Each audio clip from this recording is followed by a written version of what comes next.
So we are about a week out from UFC 321, which means the return of Tom Aspinall is finally here, as he will be looking to defend his heavyweight title against Ciryl Gane. I'm very excited for this card, man. We have an outstanding main event between two of the best heavyweights in the world. And look, we know that a lot of people are going to be sitting back watching this main event, judging Tom Aspinall's performance on the Jon Jones scale, right? Because we know Jon Jones went out there and easily made work of Ciryl Gane. So there's a lot of folks that are going to be out there going, well, let's see how Big Tom deals with the Ciryl Gane challenge, right? Ciryl Gane's coming off of a brutal robbery victory over Alexander Volkov, right? So to me, Volkov's the one that should be getting the title shot. But either way, it is an interesting stylistic matchup, man, because Tom Aspinall, he has been running through everybody in the heavyweight division. That is exactly why Jon Jones fled into retirement. We all know it. And the saga is officially behind us. The heavyweight division moves on. It is now the Tom Aspinall era. I am very excited to see how he deals with the challenge in front of him in Ciryl Gane. Now, that's just the main event, right? On this card as well, we got the co-main event. The UFC thinks that they're slick by booking Virna Jandiroba in a vacant title fight just a week before Halloween, dog, right? So she's going in there against Mackenzie Dern, and I think that this is a very interesting style matchup, right? Because Virna Jandiroba, she's known for her grappling, and what is Mackenzie Dern known for, right? Obviously the cheeks, right? But the grappling, dog, right? So I feel like stylistically, this is a very interesting matchup here, despite how their resumes have kind of played out over their past several fights. I think stylistically, it's a very intriguing co-main event. And then look, we got Alexander Volkov versus Jailton Almeida. I think this might just be the most intriguing fight on the entire card. Stylistically, it doesn't get much more intriguing than this one right here. Volkov, I feel like he's one of the more underrated fighters in the UFC right now, period. And then a phenom in the heavyweight division when it comes to the grappling across from him in Jailton Almeida. I could see this fight going a number of ways. Cannot wait for this one. This is actually probably my most anticipated fight on the entire card. And then we also have Azamat Murzakanov, the guy that I've been calling the dark horse of the light heavyweight division, going out there and getting his first big challenge against Aleksandar Rakic, a guy that has been a top staple inside this division. Big opportunity for Azamat in front of him. And this is the fight I was calling for. After Murzakanov's last victory where he went out there and destroyed Brenson Ribeiro, I was like, a fight against Rakic, that absolutely makes sense. Here we are, man. I love this matchup. And then we also have Umar Nurmagomedov. He is back after coming off of the first loss of his career to Merab Dvalishvili. He is taking on the streaking Mario Bautista, who I feel like just maybe he's getting the credit he deserves now, going out there and beating up on Patchy Mix. But Mario Bautista is an absolute savage. He's earned an opportunity like this to go out there and take on a very good fighter in Umar Nurmagomedov, but also to draw a top 10 fight like this. Couldn't be happier for Mario Bautista, man. He absolutely deserves this opportunity. So we got some fun fights on this card, man. So let's waste no more time and hop right into this, starting with a newly added fight to this card. We have Valter Walker versus Louie Sutherland. Now, Louie Sutherland, just a few cards ago, was supposed to be taking on, I believe it was Justin Tafa on the Australia card, the UFC Perth fight night. And Louie Sutherland is coming in making his UFC debut, right? And this is a guy that, he was on the microphone calling for Dana, Shelby, Mick Maynard, and Hunter. He's like, come on, man, give me an opportunity. I want to come into the UFC and I want to make some noise. And look, He's good on the mic, right? He's good on the mic. He's shown for a heavyweight. He kind of just reminds me of a big old power lifter, right? Kind of reminds me of like Eddie Hall or something, right? He's a powerful guy. And what I've seen from, Eddie Hall, or not, I almost called him Eddie Hall again, man, but Louie Sutherland is, look, his gas tank isn't that bad for a heavyweight, right? But he lost over in Bellator to Slim Trabelsi. But that guy's pretty good, right? He's been pretty good throughout his career. So again, not UFC caliber. However, still a solid opponent there. And then ever since, he's been very, very active, man, rattling off wins after wins after wins. That is 4 fights in 10 months. And what we've seen from Sutherland is he's not particularly great on the feet, but again, he's a heavyweight, right? And this guy, to me, doesn't look like just some fat blob out there just kind of moving and grooving. We got some fat blobs fighting in the heavyweight division on this card. I don't think Louie Sutherland is one of those guys. Look, he's 32 years of age. He's got a wealth of experience under him with 13 fights. Decent striking, not particularly great. Solid ground game, right? Good ground and pound. Has pretty good cardio for a heavyweight. But I feel like this is a massive step up in competition here right away, right? The Justin Tafa fight, it was like, well, I could see Sutherland kind of standing and banging with him, level changing and having an advantage on the ground because we all know that the Tafa bros can't grapple for shit. But here's the problem. Valter Walker coming into the UFC looked horrible, looked completely out of shape, looked like a fat blob against Lucas Bresky. You run that one back, I think Walker gets him out of there very easily. But either way, he lost. Then he's on a 3-fight win streak all by heel hooks, submitting Junior Tafa, submitting Dontel Mays, and submitting Kennedy Nzechukwu. I think Kennedy Nzechukwu is a pretty good fighter, coming up from light heavyweight to the heavyweight division. So, look, I feel like Valter Walker here, I feel like he's just the better overall fighter at this point. The concern that I have is I don't think either guy is good on the feet. So if they get into these reckless exchanges in the striking, I feel like Louie Sutherland might be able to catch Valter Walker or something. Or if Valter Walker starts to kind of fade and Louie Sutherland doesn't fade, right? Because in the UFC, we see guys that are known for having good gas tanks that tend to fatigue a little bit. So that's, the UFC jitters are a real thing, man. Maybe we see that from Louie Sutherland. Louie Sutherland is very game, man. I think that this is actually a very competitive fight, but I am going to side with Valter Walker in this fight to win a decision here. Look, from what we've seen from Louie, he's very durable, right? Seems like his ground game's pretty decent. Again, Valter Walker, I feels like a different animal. I feel like he is, and if Valter Walker goes out there and gets another heel hook submission, man, how insane that would be, because that would be 4 in a row. But I got to go Valter Walker here. I've seen more from him in the UFC. While I think Louie Sutherland is actually pretty game as a heavyweight, Valter Walker's a good opponent. He's a good fighter, man. He's a good fighter. I feel like at this point in time, while Walker's not particularly great on the feet, he's got some power. Sutherland's not great on the feet either. I think they're both a little reckless. Give me the guy with the better ground game and the UFC experience in this matchup in Valter Walker. But don't sleep on Louie Sutherland, man, because the guy has shown that he actually is very game in the heavyweight division. I don't think that he is just some sort of fat, unskilled blob. Next, we got a very interesting fight here in the featherweight division. We got Jose Delgado versus Nathaniel Wood. Those of you that have been watching the channel, you know that I'm very high on Jose Delgado. I told you this guy was coming, man. Coming over from LFA, got a starching left hook against Lucas. I watched that one, tuned into LFA and saw that. This guy is very, very skilled on the feet, man. 5'11", 73-inch reach in the featherweight division. Comes on the Contender Series, gets his opportunity. Absolutely starches Ernie Juarez. Then goes out there in the debut, brutally KOs Connor Matthews. I've picked Delgado in every fight since he's been in the UFC. Runs through Connor Matthews, goes out there and runs through Hyder Emil, who, look, Hyder Emil's kind of like this hurricane that just comes after you with crazy pressure, crazy durability. He's got some sneaky power. Right, but Jose Delgado is just a technical fighter, man. And there's certain guys that come around that they just have that X factor when it comes to the striking, the eyesight, the countering instincts, the sharp striking. That is Jose Delgado. However, he's got an interesting test in front of him. A guy that's been in the UFC for a really long time here in Nathaniel Wood, who, look, out of his last 5 fights here, he's only dropped one, right? Goes out there, beats Charles Jourdain, beats Andre Fili, loses to Muhammad Naimov, who I think is a very, very skilled fighter.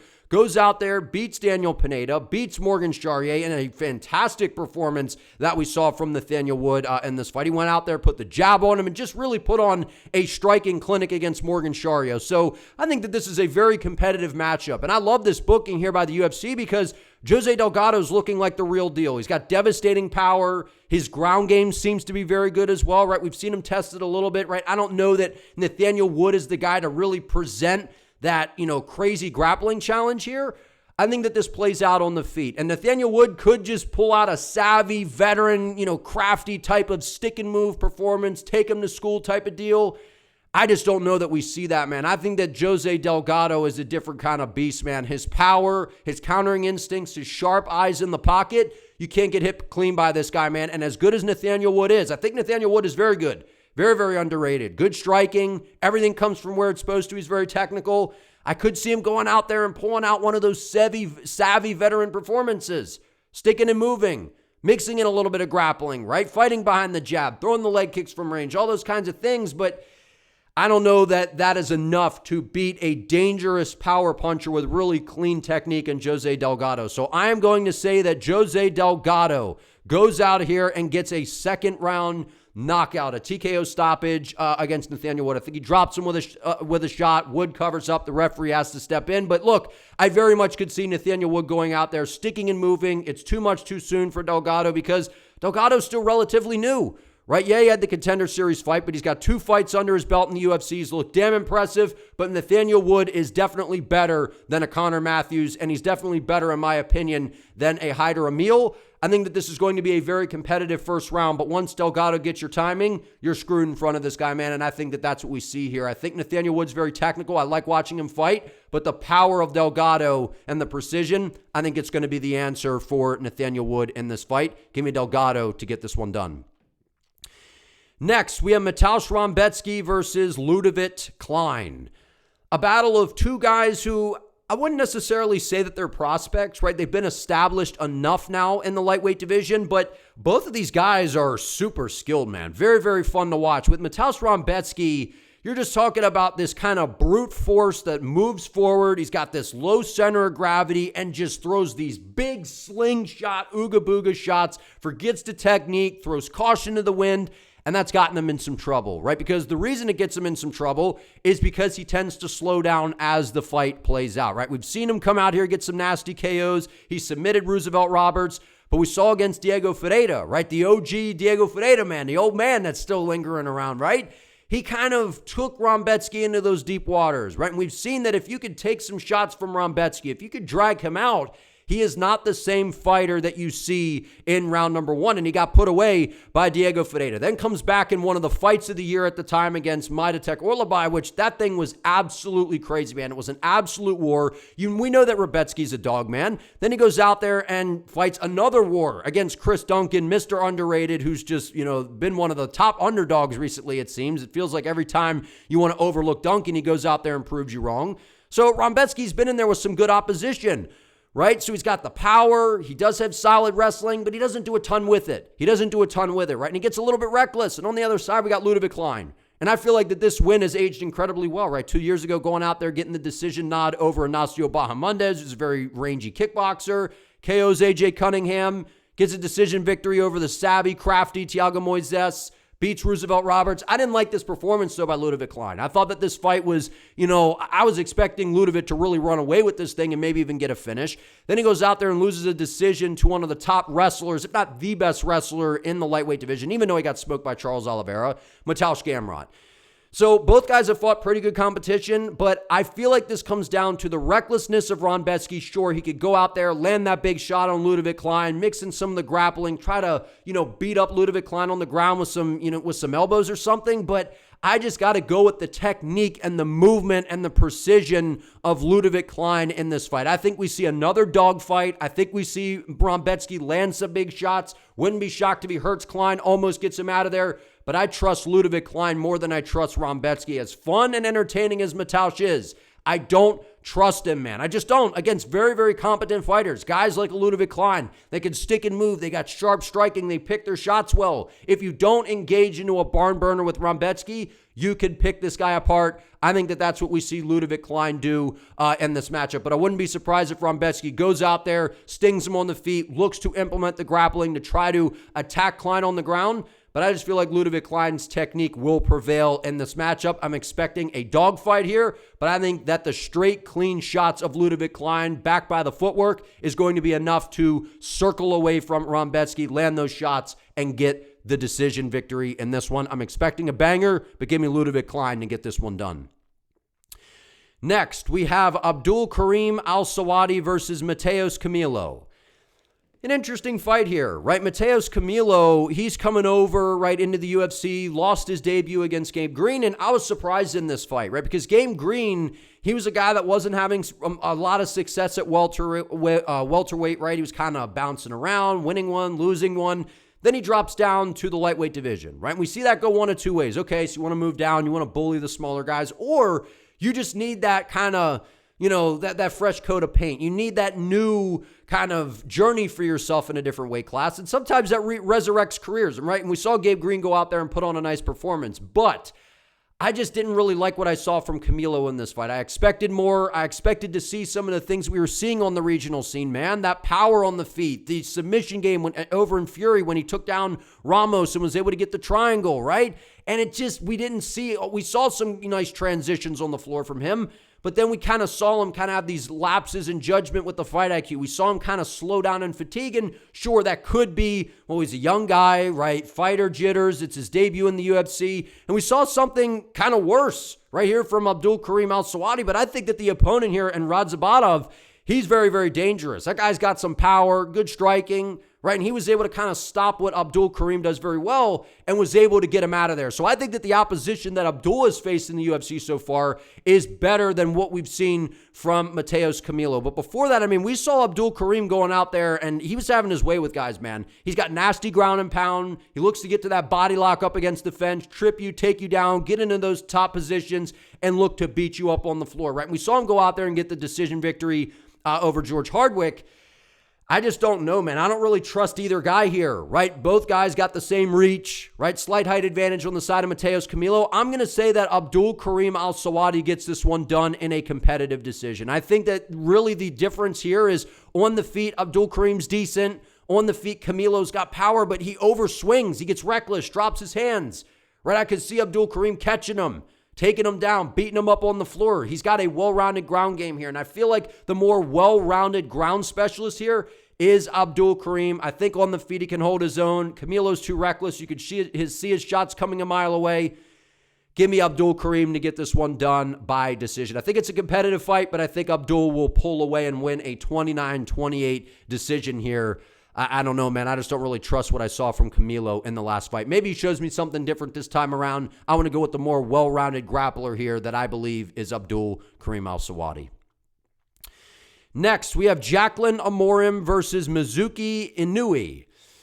I'm going to go Jaqueline Amorim here by submission. I'm going to say it happens in the second round. Now, I don't believe that Mizuki has been submitted in her career, right? So she's someone that's been around for a while. She's a savvy veteran, 31 years of age, 15-6 as a pro.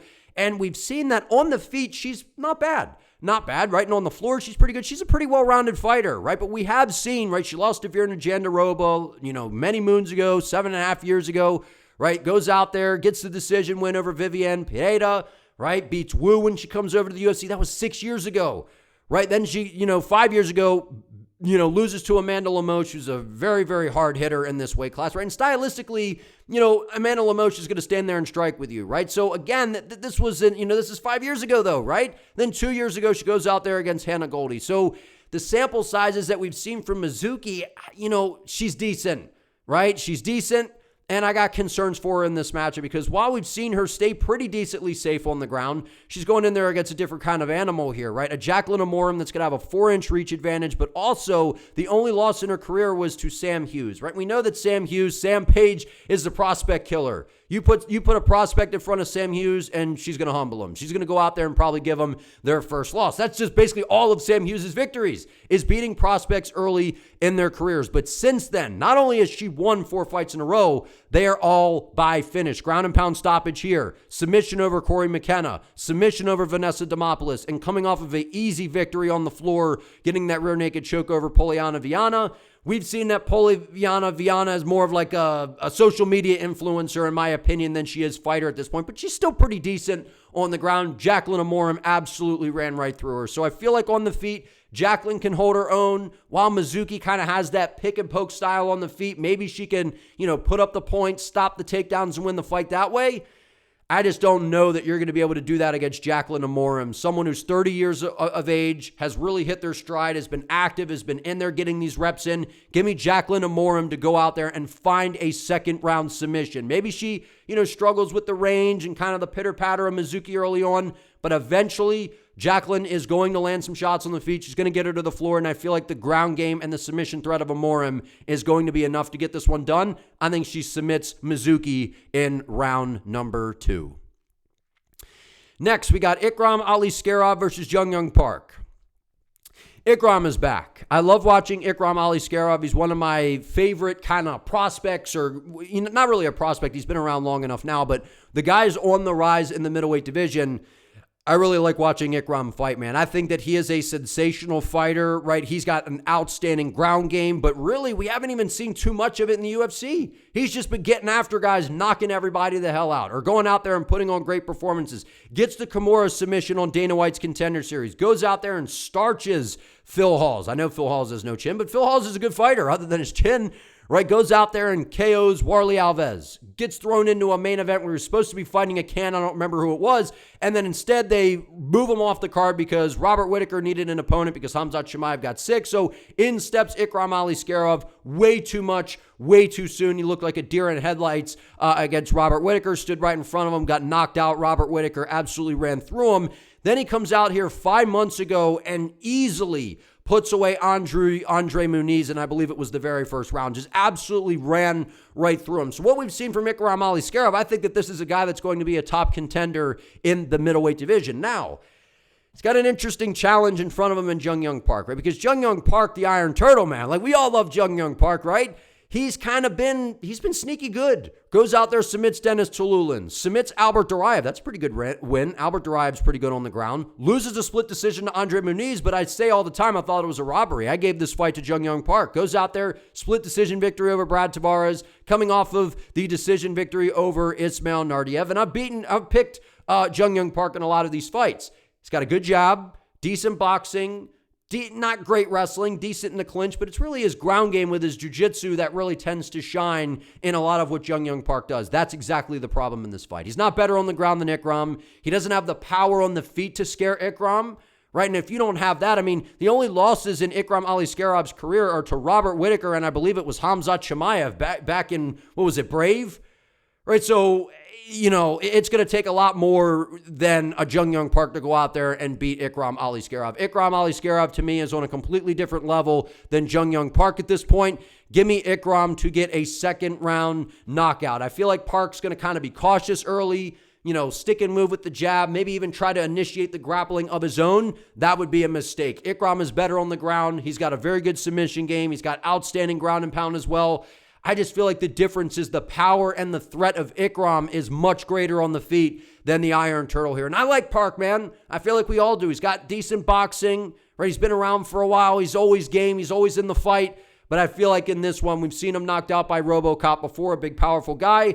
Ikram might not have the power of RoboCop, but I believe that he is a lot more technical when it comes to his striking approach. He's got the edge on the ground. No matter where this fight goes, Ikram has the advantage. I just feel like Jung Young Park is outgunned everywhere in this matchup. Give me Ikram to go out there and get a violent second-round knockout over the Iron Turtle, man. I hate it because I like Jung Young Park, but I'm a fan of Ikram Aliskerov as well. So I feel like Ikram gets this one done pretty easy. Next, we got blob on blob crime. We got Chris Barnett versus Hamdi Abdelwahab. Hamdi Abdelwahab. I call him Hamdi Abdelwahab. He has looked absolutely awful. Absolutely awful. There is no way around it. I don't care if you are a family member of Hamdi Abdelwahab. I don't care if you are his coach. I don't care if you are his best friend. He has looked absolutely horrible since he has came into the UFC. He does nothing good. Not one I can't tell you one thing good that Hamdi Abdelwahab does. And I've picked him in all these fights. And it's been absolutely disgraceful. Goes out there, okay, gets a knockout, right? He's getting these knockouts over in Icon FC. I believe that's Jorge Masvidal's promotion. Goes out there, split decision over Dontel Mays. Disgraceful. Goes out there, split decision against Jamal Pogues. I thought it was a robbery. Goes out there and gets outpointed and outvolumed by Mo Usman. Mo Usman put on a striking clinic against Hamdi Abdelwahab. Hamdi Abdelwahab has this, I believe it's a Greco-Roman wrestling background. Sure, it sounds great, right? If this was straight grappling, I would pick Hamdi Abdelwahab, have confidence in it. The problem is he's got no gas tank. So even if he does come out here and try to grapple Chris Barnett, he's going to gas out, right? So we see him tend to resort to the striking. And even if he does take you down, he's not dangerous. He stands in front of you, overswings on a right hand, throws a lazy jab that looks like he's bothered to throw the strike, and then spams a calf kick from range, and that's all he does. That's all Hamdi Abdelwahab does. And then he goes out there and just kind of, walks forward, throws very low output, and wins these close decisions. And one of them was a robbery to Jamal Pogues. I picked Hamdi to win the fight, and I thought Pogues won. So at the end of the day, Hamdi Abdelwahab, I have not been impressed. I had high expectations for this guy coming into the UFC. Sawing what he did over in Icon, right? He had the wrestling background. He's got the power. And since he's been in the UFC, we just haven't seen any flashes of any of that at all. So I'm being hard on him because I had these expectations for Hamdi and I've just been completely disappointed. Maybe we see something different here. I'm hoping we do. But he's going in there against a 39-year-old Chris Barnett who's been very inactive due to injury, right? 3 years ago, KO's Jake Collier. I think he was in trouble at this fight, or in this fight, comes back and gets the finish. Then we saw him 11 months ago against Kennedy Nzechukwu, which, he hurt his ankle or whatever, jumping up in the air or whatever during the introduction, and it was an absolute disaster. So he's basically hurt himself before the fight even started, but even at that point, Kennedy Nzechukwu was going to pick him apart. The light heavyweight coming up to heavyweight, the front kicks, the skill. But we've seen from Chris Barnett, it's like the same thing as Hamdi Abdelwahab. That's why I'm calling it blob on blob crime. How can you trust anybody here? Chris Barnett, he goes out there and gets submitted by Ben Rothwell, which Ben Rothwell is not that bad. I think he's in BKFC, right? Goes out there and finishes an older, Gian Vellante. Loses a decision to Martin Buday. Martin Buday's pretty good, right? He should still be in the UFC. He would beat Hamdi Abdelwahab. This is an awful fight. Both guys, in my opinion, suck. I think both guys at this point, they're both bad. They're not UFC caliber, but it's the heavyweight division. I'm just going to say Chris Barnett wins this fight. I'm going to say Chris Barnett wins an atrocious decision in this fight, but I very much could see it going to Hamdi Abdelwahab. I think it's going to be razor close. Someone's going to get the nod here. Maybe it does go to Hamdi Abdelwahab, but I feel like Chris Barnett is going to have the bigger moments. He's got that exciting Taekwondo style. Will throw some flashy kicks out there to where people will go ooh and ah, and he'll land some more damaging shots. But I feel like this is going to be competitive because both guys suck, man. This is the worst fight on the card. Who knows? Maybe it ends up being chaotic or something like that. I'm not impressed with either guy, man. Chris Barnett, he's at least more entertaining to watch fight instead of Hamdi Abdelwahab, who just moves forward and does absolutely nothing for 15 minutes and then raises his hands and acts like he won a convincing decision. I don't trust either guy in this matchup, but I'll at least go with someone who at least goes out there and moves and throws a bunch of different shit out there. And Chris Barnett, awful fight. I'm very disappointed in what I've seen from Hamdi Abdelwahab. Maybe he turns it around here. I don't know. I don't have confidence. Next, we have Azat Maksum versus Mitch Raposo. Going to Azat Maksum by decision here. Listen, I thought that the Mitch Raposo experiment was over in the UFC. This is a guy that is 27 years of age, has a lot of experience under him, was fighting over in CES MMA, right? And he's coming off of 2 losses. Lost to Andre Lima by split decision. Loses to Suma Darje by split decision. So pretty decent opposition, right? Andre Lima's pretty good, going out there and losing a split decision to a good striker in Suma Darje. So we've seen from Mitch Raposo, it's really kind of his boxing. And then he's got a decent ground game behind him, right? He's not particularly dangerous on the floor, I wouldn't say, right? He's got, decent wrestling, can take you down, look to control you, but he's not out wrestling Azat Maksum in this fight. And on the feet, Mitch Raposo's not that dangerous, right? Azat Maksum, he's kind of struggled to get his footing in the UFC, right? He comes over, gets a split decision victory over Tyson Nam, but look, he's losing to Charles Johnson, who's, I think, the most underrated guy in this weight class, goes out there and loses to Ciryl Gane, but he was giving Tagir a run for his money, man. He was landing some good shots in the clinch, stopping the takedowns, right? He was doing a very, very good job against Ciryl Gane. He's fought the better competition, even though that those are unanimous decision wins for Tagir and Charles Johnson. We've seen moments from Azat Maksum. Both of those guys easily beat Mitch Raposo. Maksum's the better grappler. I think on the feet, maybe Raposo's the better boxer to where you can kind of tag him up with the boxing, stick and move, stop the takedowns, and win a decision that way. But I don't know, man. I think Azat Maksum's clinch game, the knees, I feel like his striking is more dangerous. He's got a submission threat, and I feel like his grappling is a step ahead of Mitch Raposo. Give me Azat Maksum to go out there and win a 29-28 decision over Mitch Raposo. I just don't like what I've seen from Mitch Raposo in the UFC. Here we go. We got Umar Nurmagomedov versus Mario Bautista.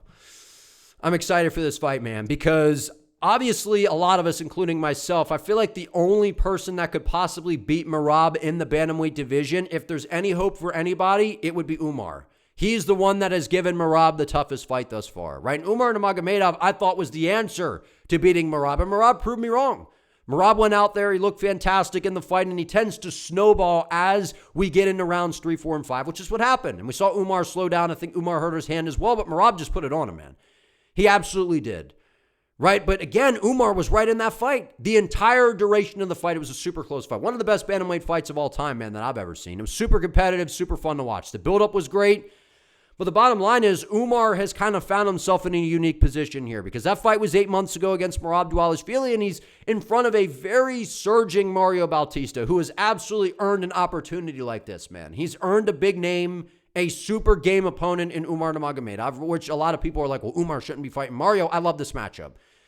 I love the matchup because I feel like if Umar goes out there and runs through Mario Bautista, he puts himself right back in the title conversation. And then if Mario Bautista goes out there and pulls this off, he finds himself as well probably getting a title shot next. If you could go out there and beat Umar Nurmagomedov, Mario Bautista should be getting a title shot next. But the matchup, Mario Bautista is coming off of a win against Patchy Mix to where I picked Mario to win this fight, right? And a lot of people were kind of high on Patchy Mix coming over. This was the debut of Patchy, and now we've seen that even though I thought Patchy won his last fight against Wicklacz, it just hasn't looked good for Patchy Mix. He looks stuck in the mud on the feet, doesn't move his head. It's basically a Pez dispenser moving forward. His ground game has not translated the way we thought it would maybe into the UFC. And Mario Bautista stuck in move, avoided the grappling exchanges, and picked him apart from range. But before that, goes out there and submits Canetti. Goes out there, beats Damon Blackshear, who's very good on the ground, by the way, by decision. Goes out there, beats Ricky Simone, who's a good grappler with some power. Goes out there and gets a split decision win against Jose Aldo, to where this made Mario Bautista public enemy number one, where everybody hated Mario Bautista after that fight. Going out there and, stalling Aldo up against the fence, but he did what he had to do to win. He's 16-2 as a pro, 32 years of age. He's got a very, very unique style, man. He's good on the ground. He's got good cardio. He's got volume for days. He can stick and move and kind of throw those little pick and poke shots from the outside. I feel like Mario Bautista, if he could go out there and win this fight, man, he gets a title shot next. It's a steep hill to climb, though, man. It is, because Mario Bautista could go out there, stop the takedowns, keep the fight on the feet, right? He's got some sneaky power in his hands that we've seen throughout his career. I just feel like he's outmatched in every area when it comes to this fight, man. Name one thing that Mario Bautista does better than Umar. Oh, wait, nothing. He doesn't do anything better than Umar Nurmagomedov. With respect, I'm just being honest. What does he do better than Umar? Umar's way better on the ground. He's got outstanding submissions. He's got excellent hands, excellent kicks, excellent knees. Umar Nurmagomedov is flat out the better fighter. That's reality. And it's a 3-round fight. So if it was 5 rounds, right, you could say, well, if Mario pushes the pace, maybe he could, kind of start to melt Umar with pressure as the fight goes. But again, Merab is 1 of 1. So I don't expect to really ever see that in an Umar fight outside of a Merab Dvalishvili matchup for Umar. And again, it was a 5-round fight, right? And Umar Nurmagomedov went out there and he beat Corey Sandhagen 50-45. That wins age very, very well, considering what Sandhagen was able to do against Merab even. Goes out there, beats Bekzat Almakhan, which I said this was a super dangerous fight for Umar Nurmagomedov, because I forget he was supposed to fight, but Bekzat Almakhan ended up stepping in. And I'm like, this dude's dangerous on the feet. Almakhan's got a big fight coming up in Qatar against Alexandre Topuria. Dangerous on the feet. Nasty striking. Dropped Umar Nurmagomedov. But then you saw Umar get wrong, get to the grappling, be able to take Bekzat Almakhan down, control him on the floor. Goes out there, starches Hani Barcelos. That wins age very well, because look how good Barcelos has been. Goes out there, beats Nate Maness. So what we've seen from Umar Nurmagomedov: can switch stances, excellent kicks from range, good front kicks, good leg kicks, throws kicks to the body. That question mark kick is nasty. Fights very much like his, like his teammate Usman Nurmagomedov, who competes over in Bellator. Very, very dynamic, man. Very dynamic, nasty kicks, right? And the ground game to me is head and shoulders above Mario Bautista. While Bautista has improved, I feel like Umar's going to be able to chain things together, trip him, take him down, and control him on the floor. That's the difference here. And even if the fight does play out on the feet, Umar's better. He's got the output with the kicks, the volume with the punching. Give me Umar Nurmagomedov to go out there and win a decision here over Mario Bautista. I could see a scenario to where Umar submits him on the floor. I could definitely see that. I think that that's a real possibility here. But from what I've seen from Mario, it feels like he's kind of turned a page in his career. He is in his prime. Umar is in his prime. I am expecting a very good fight. While it'll look competitive, it'll still be convincing that Umar Nurmagomedov goes out there and wins a 30-27 decision. I think Mario will stick and move, have some moments. Umar's going to come in very prepared here, man. Team Khabib, we know that team, man, they're always very prepared with their game plans. They do their due diligence. I think Umar goes out there and makes this look pretty easy against Mario Bautista, and yet a competitive fight, right? It could still be a unanimous decision and still have competitive rounds. I think it looks like that. I think Umar has the edge on the feet. The kicks will add up. The grappling, I think that he will control Mario on the floor. I feel like Mario stays safe from the submission attempts. Maybe Umar does catch him. Give me Umar to get this one done by decision. I just feel like it's as simple as he is literally better everywhere, man. But don't shy away from, an Umar Nurmagomedov upset here because of how good he is. I just feel like Umar is an elite level fighter, man. So that's why I got Umar getting it done. Next, we got Aleksandar Rakic versus Azamat Murzakanov. This is an interesting one because outside of the loss to Jiří Procházka, right? We had the leg injury against Jan Blachowicz, goes out there, gets finished by Jiří Procházka. Rakic was fighting a beautiful fight. Going out there, sticking and moving from the outside, landing the leg kicks, beating up the lead legs of Jiří to where it looked like it was going to go how you would need it to go for Rakic to beat Jiří Procházka. Tagging his legs, making him a stationary target, and then kind of buckling his legs, making Jiří, have an issue planting and really digging into his shots. And then all of a sudden, Jiří comes out in round 2 and the tides just turn. Wills his way to victory, marches him down, and absolutely breaks Aleksandar Rakic and gets him out of there, right? And then the last time we saw him was almost a year ago against Magomed Ankalaev, the former champion. We know Ankalaev is incredibly well-rounded, right? He's got very good striking on the feet. He's got a good ground game. This fight was a striking fight for 15 minutes, and it was literally Aleksandar Rakic running around the octagon, skirting and moving and avoiding a fight for 15 minutes. We'll call it what it was. He was spamming leg kicks and head kicks and body kicks from the outside and did absolutely nothing else. People get on guys like Adesanya for jabbing and leg kicking, Strickland for throwing jabs and teeps. How about Aleksandar Rakic? All he does is skate around the octagon for as big and strong as he is and just throws leg kicks the whole time.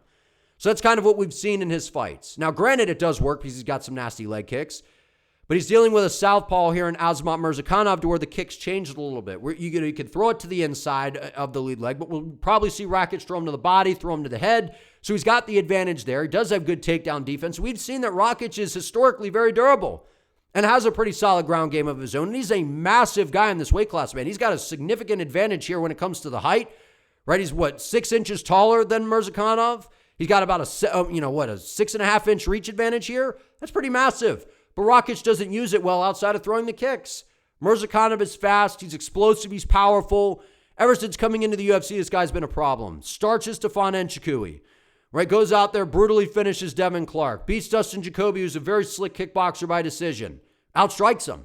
Goes out there, brutally KOs Alonzo Menafield. And then goes out there and gets a brutal KO over Brenson Ribeiro. Again, this is a big step up in competition because while Rakic has shown that he can't necessarily beat the top guys, right? He beats an Anthony Smith, beats a Thiago Moises 4 years ago, or not Thiago Moises, Thiago Santos. Rakic is a leg kick spammer. That's the reality. He's a hard guy to take down. I expect this fight to play out on the feet, but Azamat Murzakanov is way faster, man. He is. His hands are better. He's got good kicks of his own. He's got the power to be able to put Rakic away. It does concern me, though, given that Rakic does have those nasty leg kicks while he just spams them the whole fight. He's got power in him, man. He absolutely does, but he loads up on him. I think Murzakanov is significantly faster. He moves like a lighter fighter in there. I think that we see that on display here. While Rakic might be bigger and stronger, I'm going with the speed and the technique of Azamat Murzakanov to go out there and win a decision. I don't know if he puts away Rakic because outside of the Jiří Procházka fight, we've seen that Rakic is historically durable outside of the leg injury that we saw in the Jan Blachowicz fight as well. He's shown that he's durable, man. He's a hard guy to hit clean. I think Murzakanov tags him with shots to the body. The speed on the feet is going to be the difference here. And we've seen that Murzakanov, he can stop the takedowns, and he's got good grappling of his own. Maybe he takes down Rakic, lands some ground and pound, something like that. I feel like this is a striking battle for 15 minutes. I feel like it's kind of a slow-paced fight where the speed and the skill on the side of Murzakanov in the striking prevails. It's going to be the boxing versus the kicking of Rakic. I think that Murzakanov outvolumes him and wins a convincing decision over the leg kick spammer that is Aleksandar Rakic. But Rakic is still good, man. Those leg kicks are nasty. But I feel like Murzakanov is just the faster fighter here. I think he gets it done. All right, we got what I think is the most intriguing stylistic matchup on the entire card, and that is Alexander Volkov versus Jailton Almeida. I know you hate when I say I went back and forth on this one, man, but I did. I went back and forth on this fight a lot. And who knows, maybe we get closer to the fight and I kind of have a change of heart. But where I am right now is I've kind of settled into the idea that this is very straightforward to me. Okay, look, Jailton Almeida, to me, it feels like he is like the Khamzat Chimaev of the heavyweight division. He is a guy that has a lighter fighter skill advantage that is competing in the heavyweight division. He is 6'3" with a 79-inch reach. He's unbelievably athletic, chiseled, in fantastic shape. We've seen that throughout his career. This guy's a different beast, man. And his grappling style is very much like that Sambo style, that Dagestani style, right? Even the way that Chimaev grapples, right? The way that he shoots that double leg from very far out. He doesn't need to get in on your hips right away. It's just to back you up to the fence, get a hold of you, get to your back, take you down, and put you in these dangerous positions, right? But one of the mistakes that a lot of these guys have made when they fight Jailton Almeida, like Jairzinho Rozenstruik, they may defend that initial takedown. The problem is Almeida will eventually get you down. And when he does, he gets on top of guys, gets into the mount, starts raining down ground and pound, and they all turtle over and give their back, and he finds the submission. That's been kind of the path to victory in these fights, getting these guys down, and then they turtle over and he gives their back. Or they give their back, and then he submits them. Laid on Derek Lewis for 25 minutes in Brazil. This was a disgraceful performance. Comes back against Curtis Blades. I picked Blades to pull off the upset here. I figured he would stop the takedowns, land some shots on the feet, but Almeida did get him down. Was able to have a good first round. But then it was the hammer fist where Almeida just left his head in the center against Almeida up against the fence, and I'm like, what are you doing? And Blades just started hammering away and put him away. Learning opportunity. Comes back. Submits Aleksandar Romanov. Same thing. Turtles over, gave his back. Again, goes out there and finishes Sergey Spivak 8 months ago. That was very impressive because Sergey Spivak was having success on the ground against Almeida. Almeida's the faster guy here. He's the faster guy. He has an edge on the ground, but here's the deal. If you can stop the takedowns I almost said Aljamain Sterling. Jailton Almeida, if you could stop the takedowns and you can drag him out and make him doubt himself, this guy becomes a different fighter. That is the reality. As good as he is on the ground, he's a phenom on the ground, man. He very well may go out there, run over Volkov, take him down. Volkov turtles over, gives his back, and Almeida gets him out of there. Or he transitions to an arm triangle and gets him out of there. Very, very possible. And that's very likely that can happen. But I don't like what I've seen from Almeida when guys put up resistance, right? A lot of this stuff, yeah, you could say Spivak put up some resistance and Almeida kind of battled back, but Spivak's not dangerous on the feet here. You get stuck on the feet with Alexander Volkov, that's a totally different ballgame. Way different ballgame than anything Almeida has faced in the UFC thus far, right? Alexander Volkov, I feel like, is one of the most underrated fighters in the UFC period. He's 6'7", got an 80-inch reach, right? And Volkov has shown improvements on the ground, man, throughout his career. Where goes out there, finishes Rozenstruik, beats Aleksandar Romanov, submits Tai Tuivasa, goes out there, puts on a nice performance against Sergey Pavlovich, outstrikes him, goes out there and loses a split decision to where I thought it was a brutal robbery. Thought he easily, convincingly beat Ciryl Gane. I feel like Jailton Almeida could very much go out there and run over Volkov and get him out of there early on the ground because he does have that kind of Khamzat Chimaev type of feel in the heavyweight division he does. He's athletically gifted, no question. He's got underrated striking on the feet. Right, he's got some power, he's got those front kicks, backs you up, looks to shoot his takedown, throws these, kind of wild punches on the feet, right? But I don't like what I've seen when the adversity presents itself. And it's very much possible that he could go out there and control Volkov on the ground. We saw him lay on Derek Lewis for 25 minutes. So it's not this like, oh, well, Almeida's got to get it done in one or he's screwed. I don't see it that way. But Alexander Volkov, we've seen you can take him down, which is where I get worried. But I don't know that Volkov is going to make the same mistakes as everybody else on the floor. I feel like he's improved there. We do see Volkov tend to, after there's some of those grappling exchanges, he just kind of slow down a little bit throughout the fight. But I feel like we're going to see an aggressive Volkov from the beginning, man. And early in the fight, I can't remember the fight that it was. He was fighting a ranked opponent. Now, Almeida got clipped with a big right hand early in that fight, man. And I feel like Volkov is way better than him on the feet. He's got the striking advantage, those nasty kicks. And even on the ground, Volkov has improved. So if he can stop the takedowns, he will get taken down. But if he reverses the position, gets to a dominant position, we've just seen Almeida when things don't go his way, man. This guy almost turns into a different fighter. We saw it a better showing against Spivak when things weren't going his way. He battled back into that fight. I don't know, man. I feel like Volkov's a different beast here. Something's telling me that he's going to pull this one off. Again, I feel like Almeida, he's a phenom on the ground, man. Absolutely is, and he might just run over Volkov, go out there, control him for 15 minutes, and win a dominant decision. But Alexander Volkov is a dog. We've seen it time and time again. He's way better on the feet, sharp striking, nasty kicks. His ground game has gotten better. I feel like he goes out there, gets taken down, reverses the position, starts to beat on Jailton Almeida. We get to the feet. We got a labored, tired, from all the grappling exchanges. Almeida and Volkov puts it on him and gets him out of there in round number 2. I think it's a crazy fight. I think Almeida has a lot of success in round 1, but not all of these finishes are coming in round 1, man. We've seen Almeida get guys out of there in round 2. We've seen him, win decisions by controlling guys. All of those are possibilities in this fight. This is a very, very interesting fight, but I'm going to go with Aleksandar Volkov to get a round 2 stoppage, man. I think Almeida has success early, and then Volkov eventually gets this fight to the feet where he has a significant advantage. I think that he is able to stop Jailton Almeida in round number 2. Co-main event, we got Virna Jandiroba versus Mackenzie Dern. The UFC booking Virna Jandiroba a week before Halloween, man, is wild, man. The Cyclops. Look, Virna Jandiroba has been on an absolute tear. She's 22-3 as a pro. She's been on an absolute run, man. Going out there, putting it on Angela Hill. Goes out there, beats Marina Rodriguez, who's got very, very good Muay Thai striking. Beats Louie Godinez, who's got solid boxing, decent wrestling. Submits Amanda Lemos. Goes out there and beats Yan Xiaonan. And I've been picking Virna Jandiroba in all these fights, man, because her ground game, she's got an edge. She's got an edge against everybody on the ground. And you could say, well, Mackenzie Dern, look at some of these losses, right? She gets finished by Jessica Andrade. She loses a decision to Amanda Lemos, right? And you could go back in time and look at some, I think it was Marina Rodriguez, fighters that are beating Mackenzie Dern. Virna Jandiroba is beating those fighters, right? I believe even Yan Xiaonan was one of those people. So when you look at the MMA math, Virna Jandiroba, given who she's beaten and whom Dern has lost to, it tells you that Virna Jandiroba wins this fight. And Virna Jandiroba very well may go out there and just be the better fighter. These two fought, I believe it was back in 2020, and Mackenzie Dern won a decision. Both of these fighters have gotten better since then. So I expect a similar but yet competitive fight once again.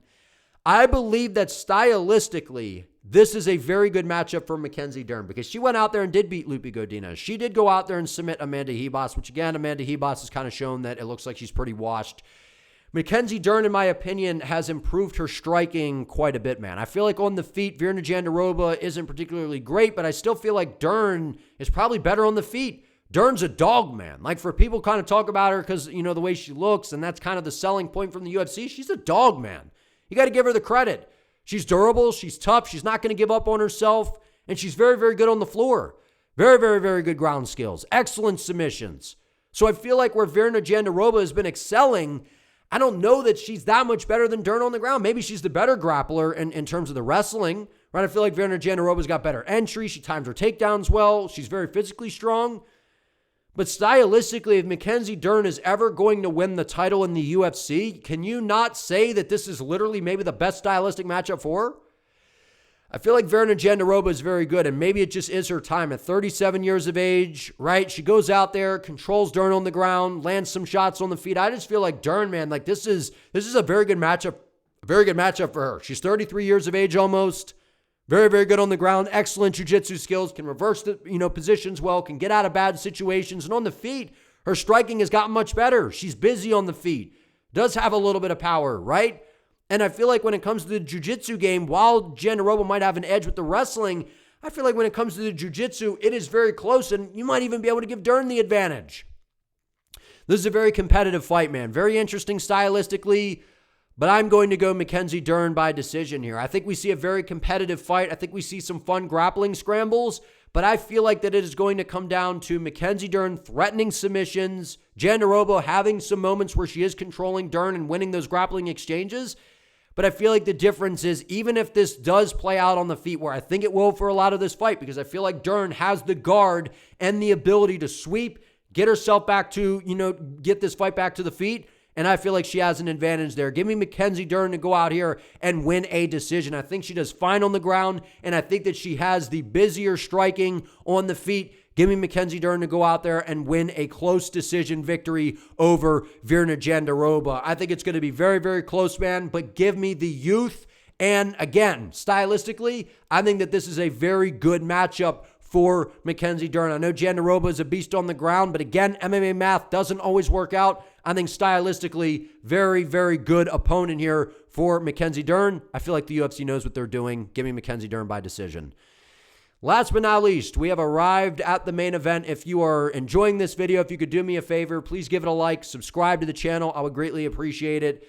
We have the main event.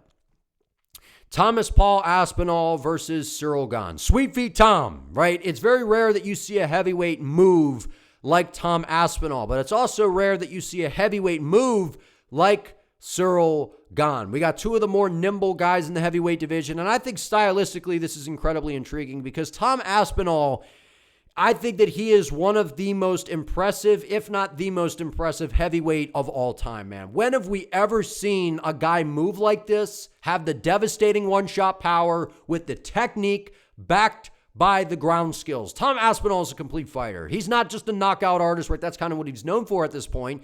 He has a very, very good ground game. And I feel like it's underrated because nobody really talks about it. They just talk about the boxing because he's knocking everybody out, which is incredibly impressive.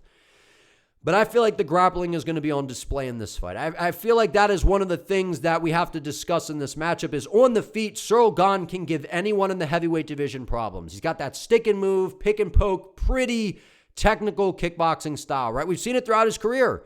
Right, and his only losses, I mean, he goes out there and gets taken down and dominated by Francis Ngannou, and Francis was completely compromised in this fight. So if you're getting taken down and dominated, I know Ngannou's an absolute monster, but in the UFC, Ngannou was known for his striking.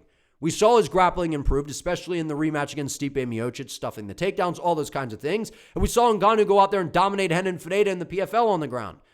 So Ngannou's ground game is actually kind of underrated. But at the end of the day, like Aspinall to me is more dangerous on the ground than Francis Ngannou. Goes out there, starches Tai Tuivasa, gets him out of there, but he got dropped badly by Tai Tuivasa in this fight, man. Then he goes out there and gets ran over by John Jones, got submitted in round number 1. Goes out there and finishes Sergey Spivak. That was an impressive performance. Then goes out there and wins a split decision over Volkov. I thought it was a robbery.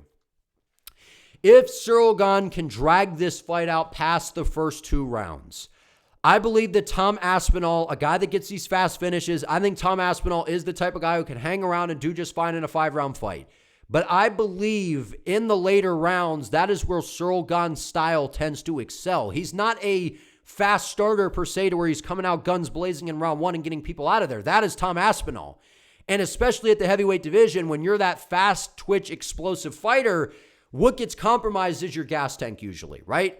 Even though I don't necessarily think that that's exactly a thing with Aspinall because I think he's a freak of nature in this weight class, I feel like if Gane can drag this fight out, get to his comfort area of playing that, poke and tit for tat kind of style where we're just kind of looks like we're sparring. I'm throwing these little technical front kicks, picking and poking at you with the boxing and sticking and moving, dancing around. I think Ciryl Gane can find a way to pull off the upset here and get this one done. I'm not completely writing off Ciryl Gane. Initially, when this fight got announced, we're riding the Aspinall hype, all the drama with John Jones, that disgraceful saga, all those kinds of things. I feel like Gane has a little bit more of a chance if he could drag this fight out. But early on, he's got to be on high alert because while he has a couple inch reach advantage, Tom Aspinall has been running everybody over. Goes out there, is landing nasty shots on the feet against Alexander Volkov, beautifully slips a punch, takes him down, gets the straight arm lock, gets him out of there. Gets injured against Curtis Blades. Goes out there, finishes Marcin Tybura with ease. Goes out there, brutally KOs Sergey Pavlovich. Ate a nasty shot from Pavlovich, didn't even faze him. And it was the elusiveness and the lateral footwork that Tom Aspinall brought to the table that separated him in this fight. Goes out there and easily makes work of Curtis Blades. That was over a year ago now at UFC 304, where Bilal Muhammad dropped Leon Edwards on his head. So it's been a while since we've seen Tom Aspinall. So I feel like there's going to be this kind of pent-up energy that Aspinall has that I feel like could backfire if this fight drags out, because I feel like Aspinall, he's going to have this chip on his shoulder, man. Like everyone's, people are going to be doing it. And that it's on his mind, like John ran from me, man. And it's almost like kind of like this ego thing to it. But also the fact that I feel like maybe Tom feels like he has to go out there and prove a point. Well, John ran through this guy, so I need to go out there and run through this guy. Because everyone was talking about me and John. And John's like, John fans are like, well, Tom doesn't deserve the fight. Who is Aspinall? If Tom can go out there and make quick work of Ciryl Gane, it just validates everything else that everybody has been saying. So at the end of the day, I think that this is a competitive fight. But I feel like levels are going to be shown. I think Tom Aspinall gets a submission in the second round. I think in the first round, we're going to see predominantly a kickboxing fight. I think Tom Aspinall, the advantages that he usually has over a lot of guys, I think that he's still going to be faster. He's going to have the power in his hands. Tom Aspinall leaves his chin in the air. That is the one big negative about Tom Aspinall that I've seen, is the chin is in the air. And Ciryl Gane, I think, is going to be very patient, looking for Tom Aspinall to explode in the range with his chin in the air, maybe look to catch him with a shot. Gane's going to look to pick and poke. He's going to look to try to drag this thing out, is what I think how he's going to approach this fight. I think early on, Aspinall kind of lulls him into this fight like, oh, we're going to be kickboxing. And then in round 2, we're going to see Gane come out. He's going to look to kind of apply a little bit more pressure, feeling more comfortable with the striking. Aspinall will clip him with a big right hand, dip underneath, take him down, and submit Ciryl Gane on the floor. Give me Tom Aspinall to go out there, stick and move in the first round. Maybe he catches Gane with a big shot early on and puts him away and knocks him out, or gets a club and sub in round 1. But I feel like this is one of these fights where we're going to see a smart tactical approach from Aspinall, land the big shots on the feet, kind of play the kickboxing game early on. Because again, Tom's very basic on the feet. It's 1-2s and a big leg kick, right? And Gane kind of, he moves around. He's in that southpaw stance to where that leg kick, it's going to be kind of thrown to the inside here. So I don't know how much Aspinall is going to throw that. So it kind of comes down to the jab and the right hand of Aspinall. So I feel like Tom's going to try to win the foot battle, line up that straight right hand, land it down the pipe on Ciryl Gane. He might just catch him, because the way that Aspinall closes distance, I feel like is the best we've ever seen in the heavyweight division. I feel like it is. But if Ciryl Gane can stick and move, land those front kicks from range, take some of the wind out of the sail on Aspinall, drag this fight out, anything can happen in this fight. The only guys that Gane has lost to, man, is Francis Ngannou and John Jones. We have to remember that. But it's not a good look when you're getting dropped by Tai Tuivasa. It's just not. It just isn't. And Gane's been away for a while, too. He's been out for 10 months as well. So it's been a while since we've seen these guys. Ciryl Gane, I think, got compromised in the fight against Volkov, something with his foot or whatever, if I remember correctly. The longer this fight goes, I feel like that Gane can start to play his game and pick and poke and be Mr. Technical on the outside. I don't think Aspinall lets that happen. I think he goes out there, lands the big shots, goes out there, fights a smart fight, might get him out of there in round 1. But this is a different kind of guy here in Ciryl Gane with the way he moves. I feel like he's going to kind of have this survival mode. We've seen that from Gane early in fights against heavy hitters. I think that that's his approach. Aspinall makes the adjustments in his corner, comes out in round 2, takes Gane down, and submits him and gets him out of there. I expect Aspinall to play the kickboxing game and then eventually level change and get the fight to the floor, where he has very, very good jiu-jitsu and a very, very nasty blast double. We saw it against Orlovsky in that fight. Give me Tom Aspinall to go out there and get this one done by round 2 submission. Again, with Tom, he's liable to knock anybody out in the first round. So, like I said, if Gane can drag it out, maybe he can pull this one off. That'd be a crazy upset, man, if Gane can pull it off. But I think Tom Aspinall is just that damn good. But if you guys enjoyed this video, please give it a like. Let me know what you think down in the comments. And don't forget to subscribe to the channel so you do not miss an upload. I would appreciate it. See you next time.